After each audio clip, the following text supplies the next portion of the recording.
মার্কেটে গিয়েছিলাম কিছু আদা কেনার জন্য। আমার আদা শেষ হয়ে গেছে, ফ্রোজেন আদাগুলো। আর এখন ফ্রোজেন আদাগুলো পাই, এখন আমার আর ব্লেন্ডার করতে মন চায় না।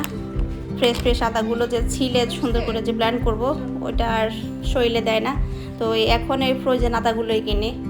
আর টুকিটাকি ওই যে ইফতারের জন্য 3টা ডাব কিনে আনছিলাম। হ্যালো এভরিওয়ান, আসসালামু আলাইকুম, welcome to Mili family vlog. আমি অস্ট্রেলিয়া থেকে বলছি। সবাই কেমন আছেন? রোজার দিনে সবাই নিশ্চয়ই অনেক দৌড়াদৌড়ির মধ্যে আছেন। প্রতিদিন আসলে একই রকম ইফতার খেতে খেতে আর ভালো লাগছে না, এই জন্য বলি ডিফারেন্টভাবে কিছু করি। আমার খুব মন চাইছিল যে একটু দই চাড়া খেতে নারকেল দিয়ে। এটা আমার কাছে ভালো লাগে রোজার দিনে মাঝে মধ্যে খেতে, আর এমনিও আমি এগুলো পছন্দ করি।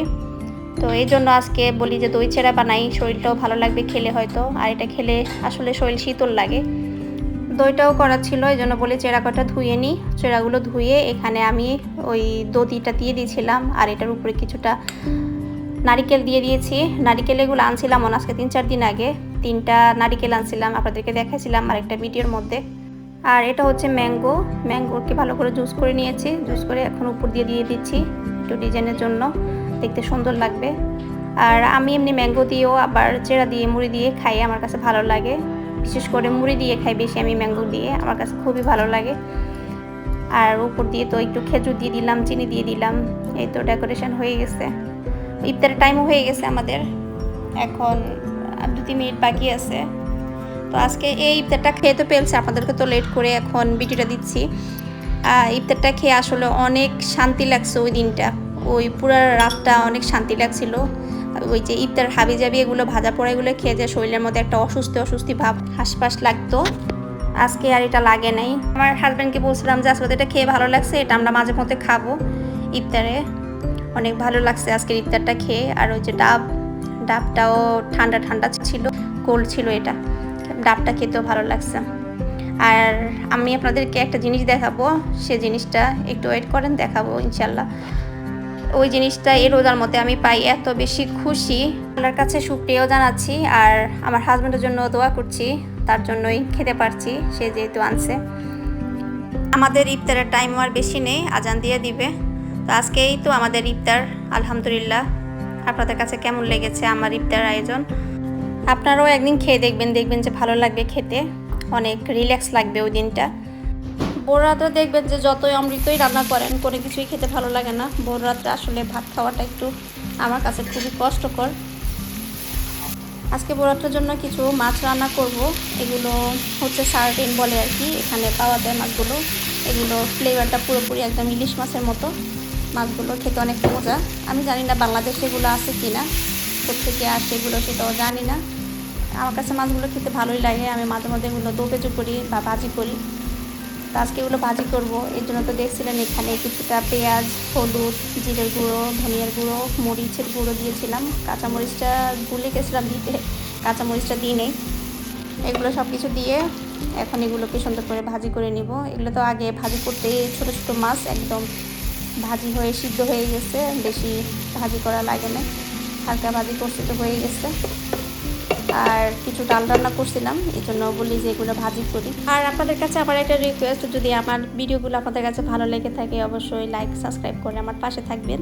এটা হচ্ছে আমার আপনাদের কাছে একটা রিকোয়েস্ট। প্রথমে যে বলছিলাম একটা জিনিস আছে, সেই জিনিসটাই তা দেখুন এখানে। সে জিনিসটা কি? এটা হচ্ছে ম্যাঙ্গো। এটা হচ্ছে আমার সবচাইতে একটা প্রিয় একটা ফল বলতে পারেন এই ম্যাঙ্গোটা। আমার বাংলাদেশে তো বলে যে ফলের আগে হচ্ছে কাঁঠাল, কিন্তু আমি কাঁঠালটাও অনেক পছন্দ করি, তেমনি আমটাও অনেক পছন্দ করি। কে আমার মতো এই দুইটা জিনিস পছন্দ করেন বলবেন। আর এই আমগুলো দেখেন কত সুন্দর সুন্দর, এক একটা থেকে এক একটা আম কত বড় বড়। আমরা এগুলো এই গার্ডেনে গিয়ে কিনে আনছিলাম, গার্ডেনে গিয়ে নিজেদের হাতে ছিঁড়ে এগুলো নিয়ে আসছি আমগুলো। এই আমগুলো পাই তো আমি অনেক খুশি, আলহামদুলিল্লাহ। আমার রোজাতে ভোর রাত্রে খাওয়ার জন্য আমার আর অন্য কোনো তরকারি লাগবে না, আমি দুধ দিয়ে ভাত দিয়ে কটা খেলেই হবে। আর আমার কাছে দুধ দিয়ে ভাত দিয়ে আম দিয়ে এটা দিয়ে খেতে আমার অনেক ভালো লাগে। ওই যে প্রথমে বললাম না, যেমন ওই যে মুড়ি দিয়ে আম দিয়ে খাই, ওই জিনিসটাও ভালো লাগে, এটাও ভালো লাগে। কি জানি কে কীভাবে নেবেন আমি জানি না, কিন্তু আমার এই জাতীয় জিনিসগুলো খেতে অনেক বেশি ভালো লাগে আমার কাছে। আর আমগুলো দেখেন কত সুন্দর মাশাল্লাহ। এখানে হচ্ছে প্রথমে 2টা কার্টুন আনছিল, এই 2টা কার্টুন, আর এর আগে যে দেখাইছিলাম 3টা কার্টুন ওইগুলো পরে আনছিল। তো এগুলো খাওয়ার মোটামুটি একটা বক্স শেষ, আর কিছু আমার 2-3টা লোককে দিয়েছিলাম কিছু আম। তো বলি যে আম শেষ হয়ে যাবে, গরমের সিজন, এখন রোজাতেও পাইছি আলহামদুলিল্লাহ, তুমি তাড়াতাড়ি যাও, যাইয়া গিয়া আবার কিছু আম নিয়ে আসো। তো ও আবার কিছু আম নিয়ে আসছে, ওই যে প্রথমে 3টা বক্স দেখছিলেন যে ওই 3টা বক্সের আম। তো এই সবগুলো আম পাই তো আমি মহা খুশি, আমার রমজান চলে যাবে আলহামদুলিল্লাহ, খুবই সুন্দর মতো শান্তি মতো রোজাগুলো থাকতে পারবো। তো এখন প্রত্যেক দিনই খাই, ভোর রাত্রে আম চিপে চিপে খাই আর কি, ভাত দিয়ে, দুধ দিয়ে, আম দিয়ে, খুবই ভালো লাগে। আপনারা তো মনে হয় আম পাচ্ছেন না এখন, বাংলাদেশে তো এখন আমের সিজন না, জানি না এখন পাচ্ছেন কি না, কষ্ট লাগে আপনাদের জন্য। আমার মনে আছে যখন আমি দেশে ছিলাম তখন মাঝে মধ্যে রোজাতে আমের সিজন থাকতো, তখন আমরা আম দিয়ে, দুধ দিয়ে খেতে পারতাম। যাই হোক, আজকে আপনাদের সাথে অনেক কথা বললাম, অনেক গল্প করলাম। আমার ভিডিওটি আপনাদের কাছে কেমন লেগেছে অবশ্যই জানাবেন। আজকে এই পর্যন্ত বিদায় নিচ্ছি। Thanks for watching. আল্লাহ হাফেজ, সি ইউ নেক্সট টাইম।